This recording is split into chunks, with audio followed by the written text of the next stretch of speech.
Oke, selamat pagi semuanya. Bertemu lagi di mata kuliah Teori dan Metode Perancangan Bangunan. Kalau judul mata kuliahnya seperti itu. Nah, hari ini adalah materinya adalah tentang refreshing dari bahan tentang tektonika, kemudian materialitas, serta nanti ada sedikit penjelasan tentang skematik desain serta portfolio. Oke, saya izin share screen. Semoga sudah terlihat jelas ya materinya. Saya minta tolong Saki untuk admit beberapa teman yang di ruang tunggu. Jadi langsung aja di admit. Oke, materi tentang tektonika.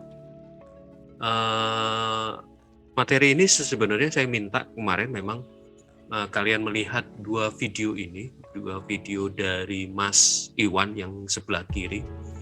Ini adalah prinsipal dari Ara Studio, sebuah studio arsitektur yang terletak di Surabaya, dan memang acara yang di sharing via YouTube adalah acara yang dilakukan oleh IAI Jawa Timur.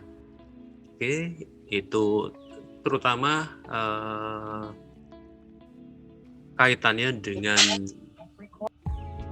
Semper.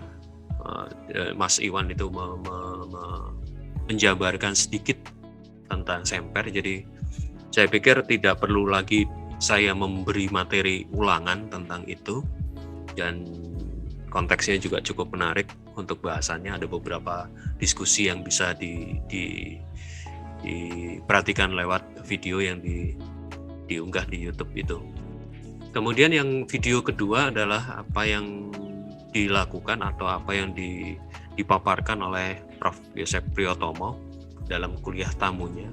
Ini juga kebetulan tiba-tiba tanggalnya tepat sehingga bisa menjadi materi tambahan kaitannya dengan tektonik arsitektur tradisional. Di sini Prof. Yosep menceritakan apa bedanya arsitektur tradisional, bahasan atau studi arsitektur tradisional dan bahasan arsitektur Nusantara, kemudian beberapa contoh dan segala macam. Ini menarik untuk diperhatikan kaitannya untuk menambah pengetahuan dari kalian. Lalu sebenarnya ada dua hal seperti yang diungkap oleh Mas Iwan. Itu ada yang stereotomik, ada yang tektonik. Kalau stereotomik itu adalah gubahan atau transformasi bentuk berdasar atau tahapan awalnya atau bentuk awalnya adalah bentuk yang pejal, bentuk yang solid, sehingga kemudian bentuk solid itu dipotong, dicowak, dikurangi atau bahkan ditambah seperti contoh gambar ini. Itu yang kemudian disebut dengan stereotomik. Tapi dalam bahasan mata kuliah teori dan metode perancangan, kita tidak menjabarkan atau tidak melakukan pendalaman terhadap materi stereotomik. Mungkin di materi-materi berikutnya untuk mata kuliah perancangan arsitektur. Kenapa tidak fokus ke sini? Karena pada materi perancangan arsitektur kita lebih fokus kepada apa yang dilakukan secara tektonik. Kalian merakit material bangunan yang kemudian dirakit, entah disilang, entah ada joinnya, ada pertemuannya. Kita akan bahas pada bahasan material. Di sini yang menarik dari teknik tektonik ini adalah pemahaman bahwa tektonik adalah terkait dengan structure, dengan konstruksi. Tektonik in architecture is defined as the science of art of construction. Jadi pengetahuan sekaligus seni terhadap konstruksi. Activity of making the material. Jadi aktivitasnya adalah membuat meng-create material tersebut sesuai dengan permintaan atau panduan-panduan construction, tapi pada saat bersamaan bukan pada fokus pada construction-nya, tapi lebih kepada art form. Jadi ke tektonik lebih mudahnya adalah seni konstruksi, seni bagaimana konstruksi itu menjadi sebuah keindahan. Ini yang bisa dipahami sebagai landasan pemahaman awal aja, bahwa tektonik lebih fokus kepada bagaimana construction itu bisa berdiri, tapi pada saat bersamaan juga menjadi sebuah karya seni, menjadi art form. Jadi bagian bawah itu jelas, raise this construction to an art form, dibanding hanya sekedar konstruksi. Oke, kita lihat beberapa contohnya. Ini yang sebelah kiri adalah gambar detail baja, sambungan-sambungan baja. Kita bisa dapat banyak sekali contoh kaitan dengan sambungan baja, dan pada saat bersamaan juga sambungan-sambungan itu secara logika struktur konstruksi itu benar, tapi juga pada saat bersamaan muncul keindahannya, muncul keunikan dari sambungan tersebut. Sedangkan yang bagian kanan itu kaitannya dengan konstruksi kayu, sambungan-sambungan kayu yang diperkuat oleh baut dan terutama diperkuat oleh baut baja tersebut. Jadi ada perkuatan dengan material yang lain. Dan ini juga bisa disampaikan secara grafisnya, secara sketsa tangan. Jadi kalau kalian ragu, Pak, kan belum bisa menggambar teknis detail seperti ini, bukan berarti kalian tidak bisa melakukan hal-hal yang sifatnya tektonik dalam arsitektur. Kalian bisa melakukannya secara lebih melalui beberapa detail-detail yang bisa dilakukan dengan sketsa. Ini yang disebut dengan detail arsitektur. Jadi tektonik merupakan wewenang atau merupakan kreativitas di dalam arsitektur juga, menjadi fokus utama di dalam kreativitas arsitektural. Di sini terlihat gambar sketsa tangan ini, bagaimana perpaduan antara, contoh gampang, plat beton dengan dindingnya, bagaimana kemudian dengan secondary skin dan segala macam.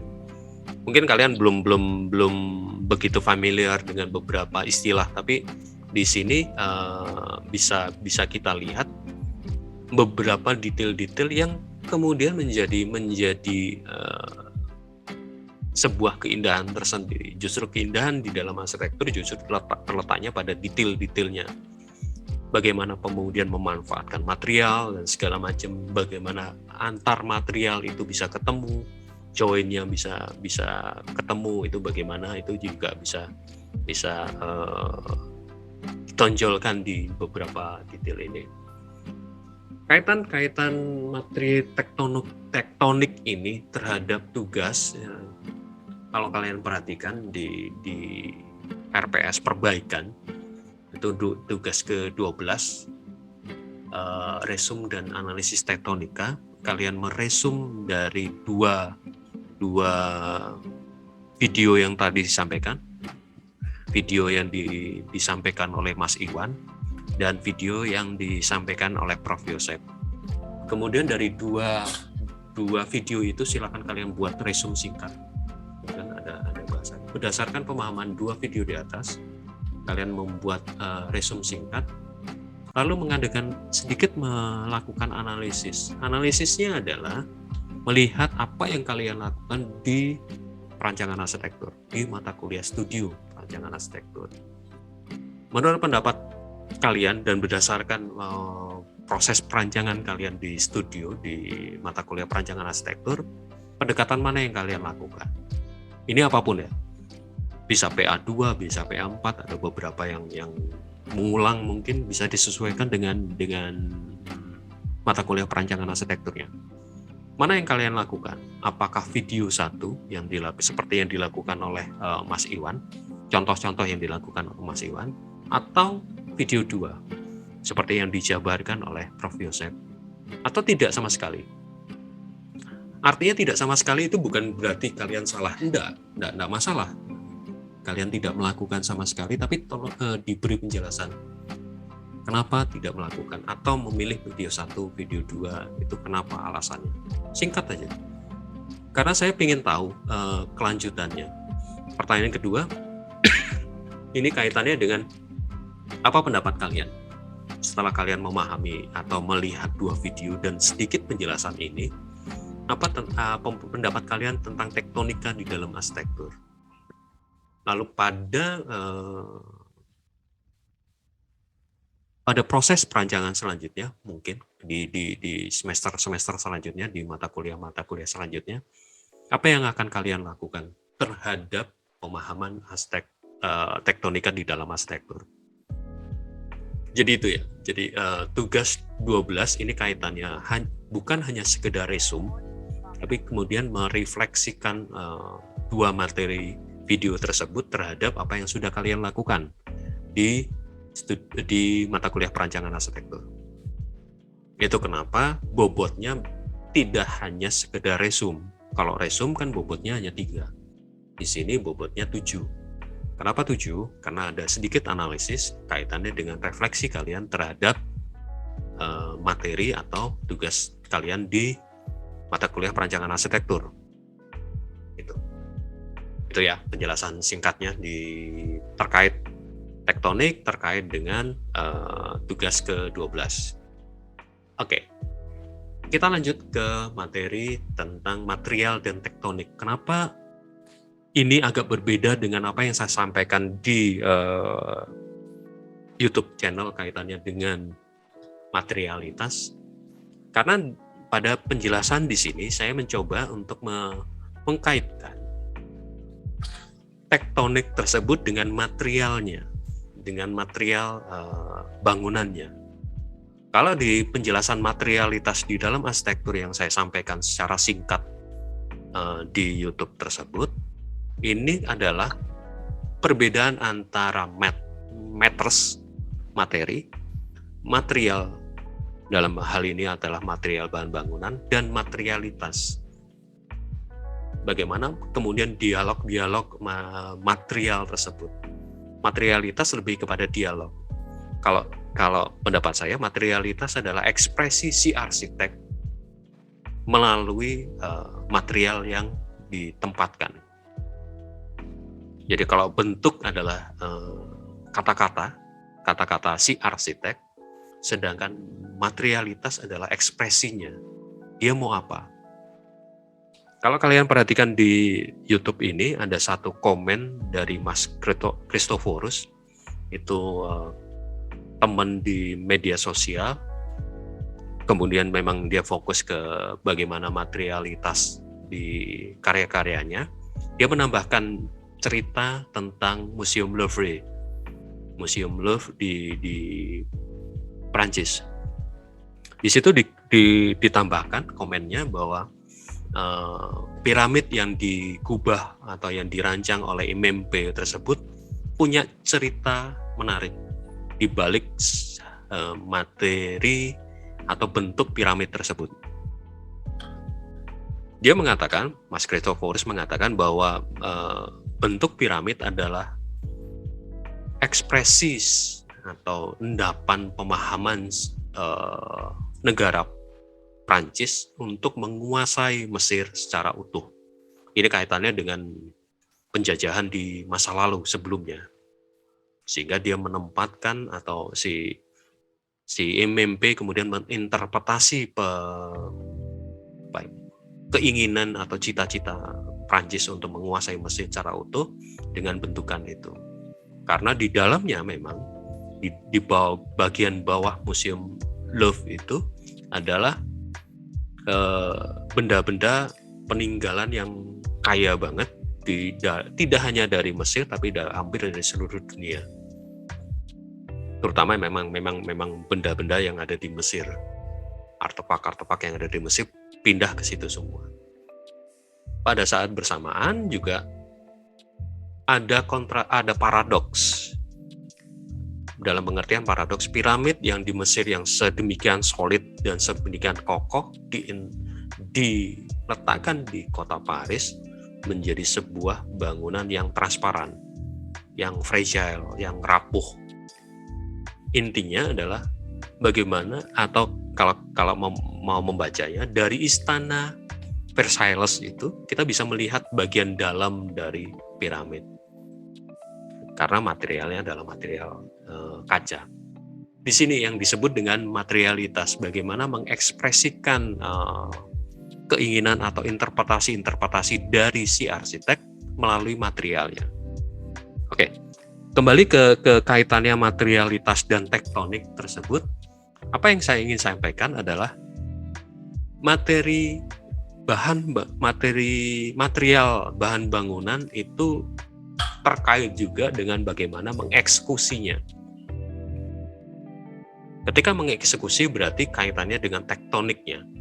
Contoh adalah detail-detail bambu ini.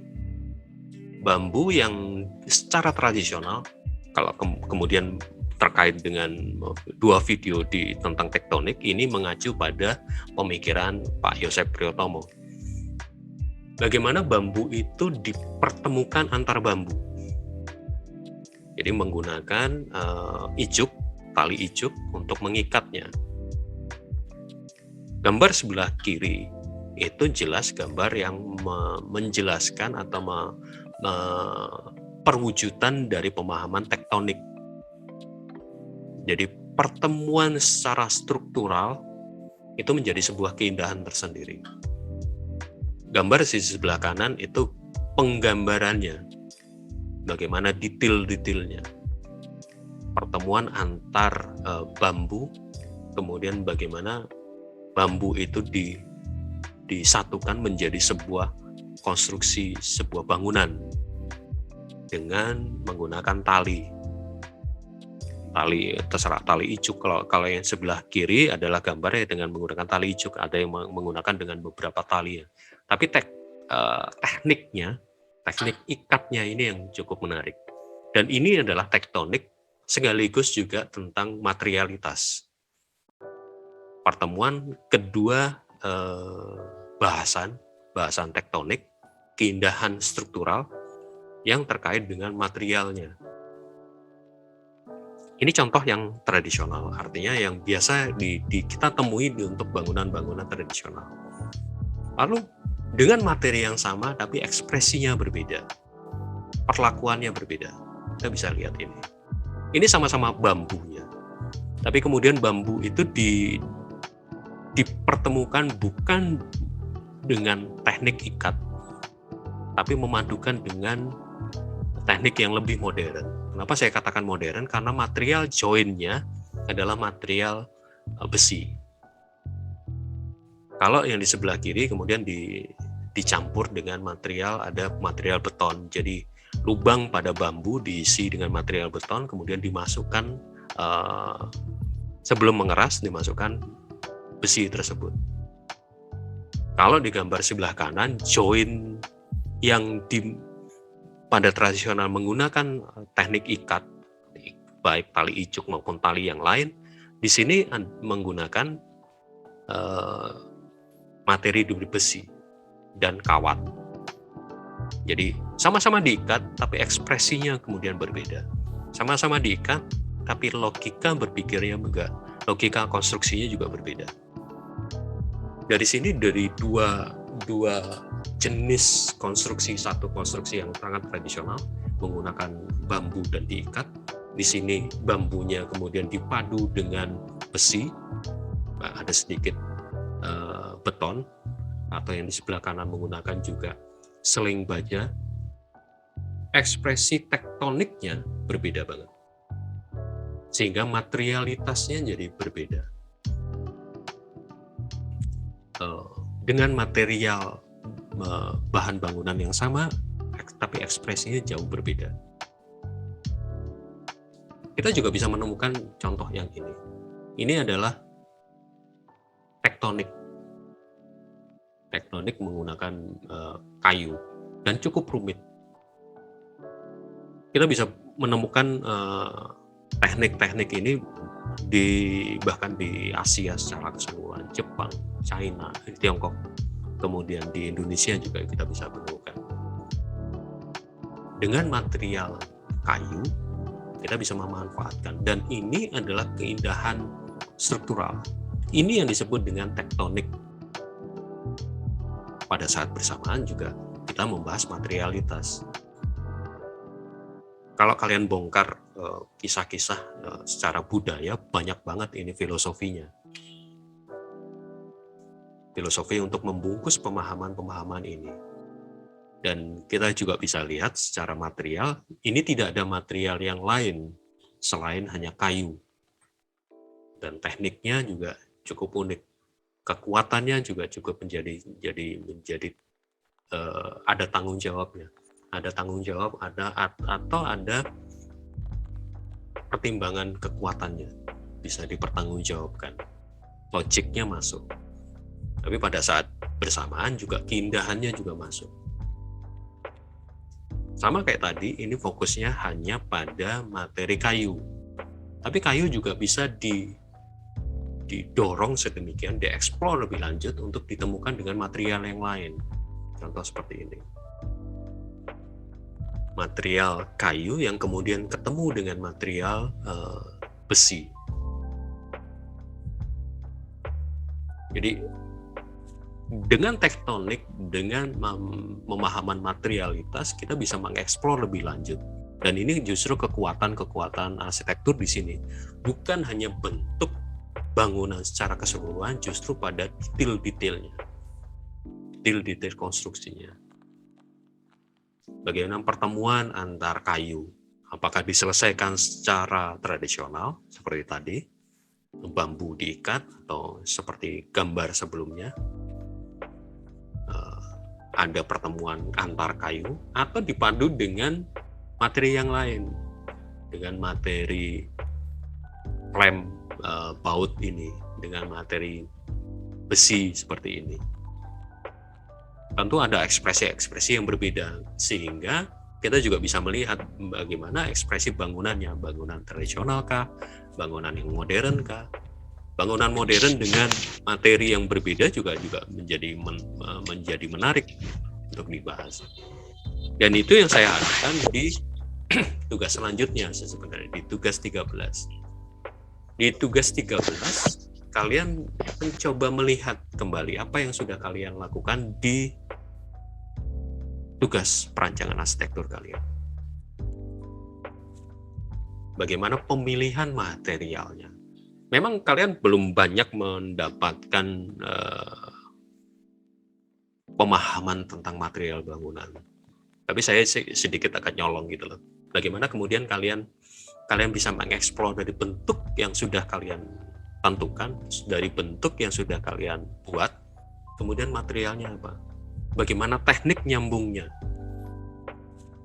Pak masih bingung, dicoba dulu aja, cari literatur, cari gambar dan segala macam, coba kemudian ambil satu spot, ambil satu titik seperti ini namanya, dan kalian coba gambarkan untuk membuat di tugas 13 analisis material apa yang digunakan dan bagaimana tekniknya, bagaimana tektoniknya. Itu di tugas 13. Jadi tugas 12 dan tugas 13 ini saling berkait erat sebenarnya. Atau bahkan kalian bisa menjadikan satu file antara tugas 12 dan tugas 13. Jika tugas 12 kalau belum kalian lakukan, kalau sudah tugas 13 ya silakan langsung 12 sudah selesai, silakan langsung ke tugas 13. Menyampaikan alasan pemilihan material, terus kemudian kasih contoh sketsa aja tentang sambungan, apakah seperti ini, apakah model seperti ini, atau model seperti ini. Dan materialnya juga bebas. Ini kebetulan aja saya hanya mengambil material utama bambu yang dipadu dengan besi, kemudian material kayu yang kemudian dipadu dengan besi. banyak sekali kalau kalian masukkan aja di search engine di Google gitu, ada kalian googling detail wood atau detail stone atau detail steel for arsitektur gitu loh, itu banyak banget. Kalian tinggal pilih, kalian coba terapkan di tugas kalian, baik tugas 13 maupun nanti di tugas perancangan arsitektur. Oke, sampai sini sebelum saya lanjut ada pertanyaan? Jadi maksud saya adalah materi atau tugas-tugas yang ada di mata kuliah teori dan metode perancangan ini kalian bisa koneksikan, bisa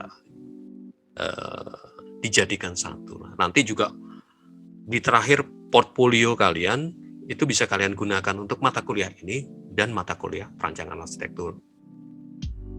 Jika kalian mengambil mata kuliah perancangan arsitektur 2. Nggak tahu nanti kalau yang di PA yang lain gitu loh, mungkin juga bisa digunakan.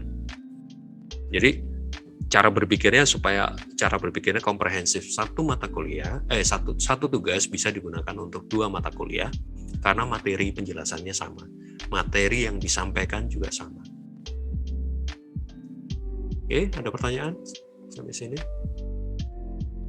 Kalau nggak ada, saya izin lanjutkan lagi. Oke, kaitannya dengan schematic design. Schematic design itu apa? Di web e-learning, kemudian ya di web e-learning saya sudah tempelkan penjelasan lebih detail sebenarnya tentang schematic design di YouTube channel sih sebenarnya, YouTube channel saya. Ini kaitannya dengan apa itu schematic design, bagaimana prosesnya, penjelasan teoretik sedikit, kemudian juga ada beberapa contoh. Sebenarnya schematic design ini bisa kalian tempatkan juga untuk kalian menyusun portfolio kalian. Schematic design gampangnya adalah bagaimana proses berpikir desain kalian. Jadi dari penentuan permasalahan sampai ke konsepnya dan eksekusi desain. Atau kalau mudahnya di ruang kerja personal, bagaimana kalian menentukan definisi kerja. Kemudian dari definisi kerja bagaimana dengan susunan perabotnya. Perabot apa yang dibutuhkan? Kemudian dari perabot ukuran masing-masing perabot. Ukuran ruang gerak. Lalu kebutuhan ruangnya. Setelah itu eksplorasi bentuknya bagaimana, prosesnya. Dari kalian terinspirasi dari apa? Kemudian bagaimana proses transformasi, bagaimana perubahan ide bentuk awal itu menjadi bentuk bangunan. Kemudian setelah itu bagaimana antar bentuk dan besaran itu ketemu, dan akhirnya pada perwujudan ruangnya, beberapa detail dan segala macam. Intinya sih seperti itu. Schematic design adalah sebuah proses yang terskema, sebuah proses desain yang terskema, yang tersusun rapi. Ada alur berpikirnya. Kenapa ini penting saya sampaikan di sini? Kaitannya dengan portfolio kalian.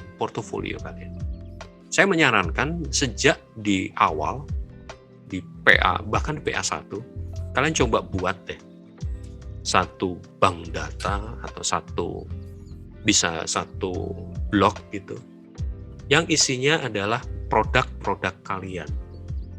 Dari perancangan 1, perancangan 2, nanti sampai ke tugas akhir. Bahkan atau jika kalian beberapa kali ikut sayembara, baik sayembara desain maupun sketsa, kalian bisa masukkan. Kenapa ini penting? Karena buat saya, ini contoh kasus ya, Akbar Hantar.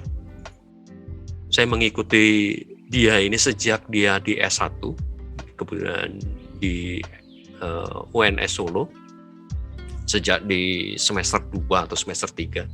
Saya tertarik aja ikut mengikuti, dan dia cukup telaten, cukup tekun untuk mendokumentasikan, dan ini menjadi etalase kemampuan kalian Sehingga kalau kalian katakanlah cari tempat kerja, katakanlah cari nanti di semester atas, di semester 5 atau 6, kalian cari tempat untuk magang, itu mudah untuk mereferensikan atau mencari gambar-gambarnya. Sehingga orang-orang di luar juga bisa tahu persis bagaimana perkembangan desain kalian. Pak, kami kan tidak atau belum secanggih atau bangunannya juga masih bangunan sederhana, nggak masalah. Ini salah satu salah satu hasil poster sayembara. Kalian bisa membuatnya seperti ini. Logikanya hampir sama dengan apa yang kalian buat di perancangan arsitektur 2. Ini tentang shelter, the product bamboo cell. Artinya bambu ini diperuntukkan untuk beberapa orang, tidak banyak, bisa dibawa-bawa sehingga ada gambar bisa digotong seperti ini, dan pada saat bersamaan juga untuk bisa tempat singgah.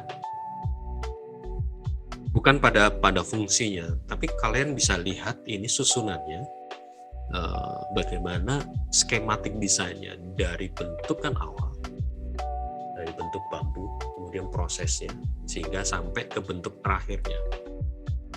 Dan saya lihat beberapa dari kalian, bahkan banyak sih, saya hanya memperhatikan di perancangan arsitektur 2. Saya melihat proses kalian sudah baik, sehingga kemudian bagaimana proses tersebut diletakkan atau dikomposisikan dalam sebuah poster. Ini yang kemudian dipahami sebagai portfolio. Ada proses, ada tahapan berpikir perancangan. Kalau kalian lihat di sebelah kanan yang warna hitam, ini lebih kepada bentuknya, kemudian eksplorasi bambunya, lalu ada eksplorasi fungsional, basic use, ini fungsionalnya, itu udah kalian lakukan semua. Lalu yang di sebelah kanan yang besar ada 3 layer, ada tiga gambar bertumpuk ini, bagian atas, bagian tengah, dan bagian bawah. Ini produk akhirnya. Pak, ini kan digital. Kalian bisa menggunakan model atau komposisinya seperti majalah dinding ketika kalian SMP dan SMA mungkin. Tekniknya tidak saya batasi. Teknik menyampaikan portfolio kalian tidak saya batasi. Kalian bisa menggunakan teknik collage antara bentukan yang sudah kalian buat, gambar, kemudian prosesnya kalian bisa model, jadi tinggal difoto. Jadi kayak instalasi 3 dimensi gitu. Jadi ada gambar, ada studi bentuknya, studi masanya, ada penjelasan dan segala macam. Bisa kalian lakukan seperti itu. Itu hanya teknik menyampaikan. Yang penting adalah bagaimana prosesnya dari permasalahan sampai ke eksekusi konsep perancangan. Ini contoh lain. Memang contoh-contoh ini contoh-contoh gambar-gambar digital. Tapi kalau kalian belum, itu bukan berarti hambatan. Kalian bisa menggunakan teknik manual, kemudian kalian foto. Itu justru kalian bisa bermain lighting, kalian bisa bermain teknik collage atau montage, macam-macam, bisa lebih leluasa kalau menurut saya. Tinggal kemudian difoto menjadi produk digital. Logiknya ini sama juga, bagaimana bentukan, kemudian kita bisa lihat ini di sini ada tektoniknya, pertemuan antara. Sorry, ya. Halo, suaranya hilang ya? Tes, oke. Tadi suara Bapak ini Pak. Agak putus ya? Mic-nya rusak. Oke, sip. Sekarang jelas ya? Iya, udah. Oke. Jadi di gambar ini kita bisa melihat ada tektoniknya, ada sambungannya yang bisa kita perhatikan. Kemudian kalau kemarin juga ada tugas presiden, kalian juga bisa masukkan. Ini kan juga presiden, di gambar kiri bawah yang hitam putih itu presiden. Kemudian di gambar ini, kursor saya semoga kelihatan, gambar ini juga merupakan proses transformasi bentuknya. Dan di gambar yang kanan atas, yaitu gambar jadinya. Kalian bisa padukan. Saya kasih beberapa contoh aja. Atau bentukan seperti ini. Jadi model seperti ini. Ada transformasi bentuk, ada bagaimana proses transformasi tersebut dan hasilnya di bagian bawah. Tekniknya macam-macam. Ini kebetulan tekniknya teknik digital. Tapi bukan berarti kan itu hanya cara menyampaikan. Yang buat saya lebih penting adalah di portofolio kalian itu skematik desainnya jelas. Apa itu skematik desain? Ya, prosesnya, proses dari permasalahan, aktivitas, bentuk, pemilihan material dan segala macam. Dan beberapa fitur-fitur, kalau di sini fitur detailnya kelihatan, di sini prosesnya kelihatan, proses bentuknya, proses lipatnya dan segala macam. Atau proses yang ini. Ini dua, di sebelah kiri poster sendiri, sebelah kanan poster sendiri.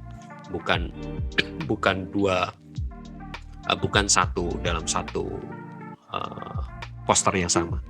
Namun idenya kita bisa lihat di bagian yang di kiri, dia mendemonstrasikan. Kalian bisa melakukan seperti ini juga. Jadi tidak harus sepenuhnya digital, tapi kalian bisa memadukan. Jadi yang di kiri atas itu bagaimana modelingnya dalam skala yang kecil, kemudian ini di bagian tengah itu bagaimana bentuk ini bisa mengakomodasi ruang bagi satu orang, jadi benar-benar ruang personal. Kemudian yang gambar ini yang hijau-hijau ini itu image-nya, ketika si orang person itu bisa atau beraktivitas di dalam pelingkup ini. Dan bagian bawah adalah skala 1:1. Memang kelemahan studio online kita tidak bisa buat skala 1:1. Nah, namun beberapa sebelum masa pandemi ada beberapa kelompok terutama di PR1 itu sampai membuat skala 1:1. Itu cukup menarik gitu. Di bagian poster yang di sebelah kanan itu lebih detail lagi proses penggambarannya, bukan pada proses wujud nyatanya, tapi dia menggambarkannya secara detail sampai ke tektoniknya. Jadi melihat detail-detail, beberapa detail sambungannya dijabarkan digambar secara lebih jelas sampai ke bagian bawah juga. Kemudian ditunjukkan bagaimana modeling 1:1-nya gitu. Ini terkait saya sampaikan ini karena terkait dengan tugas 14 dan tugas 15. Tugas 14 lebih pada skematik desainnya. Kemudian di tugas 15 adalah portfolionya, draft portfolio. Sebenarnya tugas 14, tugas 15 ini bisa saya satukan menjadi satu tugas besar, atau kalian juga bisa langsung aja buat portfolio kalian.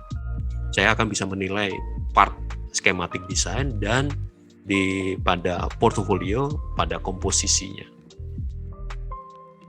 Tolong perhatikan juga kalau kembali lagi ke RPS di UAS, yang saya nilai adalah perbaikan dari draft portfolio. Sehingga teknisnya gini, minggu depan silakan kalian kumpulkan berkas portofolio dan tugas-tugas yang lain. Saya akan beri komentar dari portofolio. Sehingga kan itu tanggal 27 sudah hampir di ujung mendekati libur lebaran gitu lah. Itu yang saya takutkan sih sebenarnya. Jadi tolong benar-benar dibereskan sebelum kalian memasuki libur panjang. Jujur libur Lebaran tahun ini kan cukup panjang, karena setelah 2 tahun tidak bisa kemana-mana, tahun ini mulai agak lebih longgar. Tapi perhatikan benar aspek kesehatan. Jadi tolong disampaikan di sini. Di draft portofolio saya akan memberi catatan berdasarkan apa berkas yang kalian masukkan. Kenapa modelnya seperti ini? Saya lakukan seperti ini karena cukup banyak, kelas kita itu cukup banyak. Kalau di total kampus Palembang dan kampus Indralaya itu ada sekitar 105 kalau nggak salah. Ya saya akan kerja keras secepat mungkin sebelum kalian masuk kembali dan langsung melakukan ujian akhir semester. Setelah Lebaran kayaknya akan langsung ke UAS. Sehingga sebelum UAS semoga saya sudah beres untuk memberi catatan di draft portofolio sehingga kalian punya kesempatan untuk memperbaiki dan disampaikan ke waktu UAS. Itu sementara saya stop share. Silakan kalau ada pertanyaan. Jadi secara materi beres semua, dari semua materi yang harus disampaikan di mata kuliah teori dan metode. Bentar, sambil nunggu kalau ada pertanyaan, saya sedikit share screen lagi terkait dengan e-learning. Di e-learning ini memang kita minggu ke-13, jadi hari ini masih minggu ke-13, minggu depan kalian sekali lagi. Nanti tanggal 4 Mei usahakan meskipun masih sambil menikmatin opor ayam dan rendang, kalian tag aja. Lalu kita akan ketemu tanggal 11 untuk pengumpulan berkas UAS-nya. Kenapa kok telat dibanding mata kuliah lain-lain? Karena di awal perkuliahan kan sempat ada trouble sehingga mata kuliah kita itu menghilang. Saya harus set ulang dan jatuhnya justru pada minggu kedua. Harusnya sudah beres, tapi nggak apa-apa, itu masalah teknis kecil aja. Jadi minggu depan tanggal 27 usahakan benar semua berkas tugas itu beres. Karena pada libur Lebaran, kalau kalian Lebaran, saya akan liburan dengan koreksi. Karena memang tidak kemana-mana, saya nggak kemana-mana dan saya juga tidak ribet dengan Lebaran. Saya akan koreksi semuanya. Sehingga saya minta benar-benar tanggal 27 bagi yang masih belum mengumpulkan tugas, silakan kumpulkan. Karena tanggal 4 saya akan tutup apapun bentuknya, yaitu yang saya akan nilai. Jadi kalian Lebaran saya akan koreksi dan tanggal 11 kita ketemu untuk pengumpulan terakhir. Ketemu dalam pengertian lewat Google Drive seperti biasa, nggak harus ketemuan online. Atau nanti ada perkembangan lebih lanjut kaitannya dengan jadwal UAS. Begitu penjelasan saya. Silakan kalau ada pertanyaan. Izin Pak bertanya. Kalau kami sekarang mungkin agak nggak berkaitan dengan materi yang tadi disampaikan. Kalau misalnya perancangan sekarang ini kan kami buatnya secara manual ya Pak, yang tradisional. Untuk buat portofolio itu mungkin semuanya itu mau tanya, kami itu gambarnya di 1 A3 itu bingungnya itu di 1 A3 itu kami tumpuk gambarnya atau gambarnya jadi kecil-kecil gitu Pak, atau kami itu buat di banyak kertas tapi besar gitu Pak. Begitu masuk ke editan baru kami tempel tempel secara manual atau tempel di digital gitu Pak, supaya jelas gitu. Atau gimana Pak, bagus ya Pak? Soalnya kendala sebenarnya di situ. Iya, gambar di PA2 itu biarkan apa adanya. Itu urusan PA2, gambarnya seperti itu. Lalu untuk di teori dan metode, kalian bisa foto aja, kemudian kalian susun di satu lembar itu. Foto entah mau ditempel atau secara digital, kemudian lengkap dengan modelingnya gitu. Sehingga itu saya bilang tadi, mungkin metodenya adalah metode atau tekniknya dalam teknik madingnya SMA SMP itu loh, modelnya seperti itu, bisa di montage dan segala macam ya. Paham semuanya? Baik, Pak. Jadi nggak usah tanda kutip ya, nggak usah digambar ulang, itu membuang waktu satu. Kemudian juga tidak di sini kan bukan pada teknik menggambarnya, saya bisa cross check di gambar, asal jelas saja apa yang kalian tampilkan jelas, kemudian flow-nya jelas. Flow dalam pengertian skematik desainnya, prosesnya jelas. Perkara nanti komposisinya silakan kalian atur sendiri, tidak harus linear panjang gitu kayak ular tangga atau kayak rel kereta api seperti itu, enggak. Silakan, yang penting ada penjelasan apa itu ruang kerja personal, apa definisinya, kalian sudah lakukan itu kan baik di PA2 maupun di awal TMP di mata kuliah teori dan metode ini. Kemudian bagaimana besarannya dan segala macam itu bisa disampaikan secara grafis juga, tidak harus tabel yang ditempel plek gitu kan. Kemudian juga seperti tadi kan ada gambar skematiknya atau gambar sketsanya, komposisinya, bentuknya juga, proses bentuknya juga kalian bisa menggunakan studi massa yang sudah kalian buat. Lalu gambar-gambar yang lain adalah gambar-gambar keterangan atau gambar-gambar memperjelas proses atau hasil dari proses panjang yang kalian sudah lakukan. Begitu Sumaya. Cukup Baik, jelas? jelas, Pak. Oke. Jadi jangan terpaku atau jangan agak terganggu dengan contoh-contoh. Jujur saya agak kesulitan mencari contoh yang manual. Sebenarnya ada beberapa, tapi ini karena mepet waktunya aja. Saya mempersiapkan jujur karena agak mepet. Itu ada beberapa yang tekniknya teknik manual, artinya gambar manual difoto kemudian ditata di sebuah lembar, tidak perlu di print kan, kalian juga nggak perlu ngeprint, tinggal disusun di satu lembar, diedit ke sana sini, dilengkapi dengan gambar, dilengkapi dengan studi massa. Saya pikir udah lebih dari cukup, sehingga tekniknya itu kembali teknik mading, bahkan di model di collage atau di montage terserah seperti apa, atau modelnya adalah model instalasi 3 dimensional karena ada bentukan masanya, kemudian kalian foto kembali, ya silakan gitu. Jangan terlalu mempersulit dalam pengertian harus digital. Nggak. Saya bukan tipe orang yang kemudian harus seperti ini, enggak. Bukan tipe orang yang seperti itu. Materi kalian sudah ada, tinggal kemudian bagaimana menyusunnya, mengkomposisikannya dalam bentuk portofolio. Itu yang buat saya lebih penting. Ya. Ada lagi?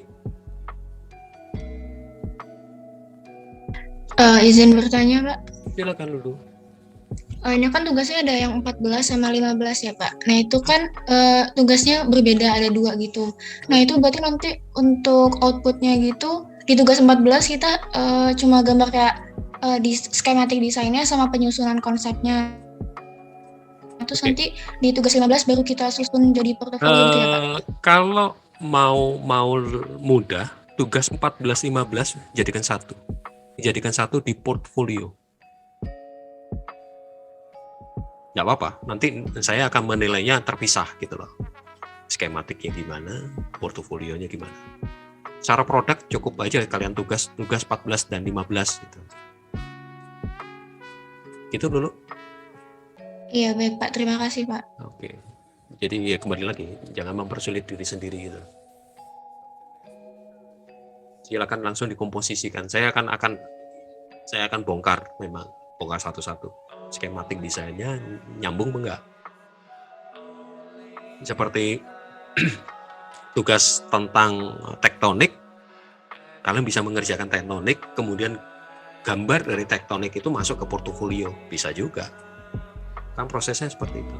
Kemudian kalian sudah tugas-tugas sebelumnya sudah melakukan studi preseden. Kalau ada beberapa hal studi preseden yang bisa terkait, ya masukkan juga. Gak apa-apa. Jadi tugas-tugas yang sebelumnya sudah kalian kerjakan, kalian bongkar lagi, apakah ada hal-hal yang bisa dimasukkan untuk melengkapi portofolio kalian. Dan portofolio kalian ini juga diminta kan di PA2, satu tugas portofolio untuk 2 mata kuliah, dan kalian kerjanya bisa lebih maksimal. Begitu. Maksud saya sih gitu. Kenapa modelnya seperti itu? Karena teori dan metode perancangan memang tujuan utamanya adalah mensupport mata kuliah perancangan arsitektur. Dan pengalaman ini, cari studi preseden, tektoniknya gimana, materialnya gimana, proses mencari besaran ruang, itu akan kalian pakai sampai ke tugas akhir. Dan semoga di tugas akhir ketemu saya lagi. Saya bisa ngecek pengalaman kalian selama di mata kuliah teori dan metode plus PA2, apakah kalian akan gunakan secara konsisten sampai tugas akhir. Oke, kalau cukup, terima kasih.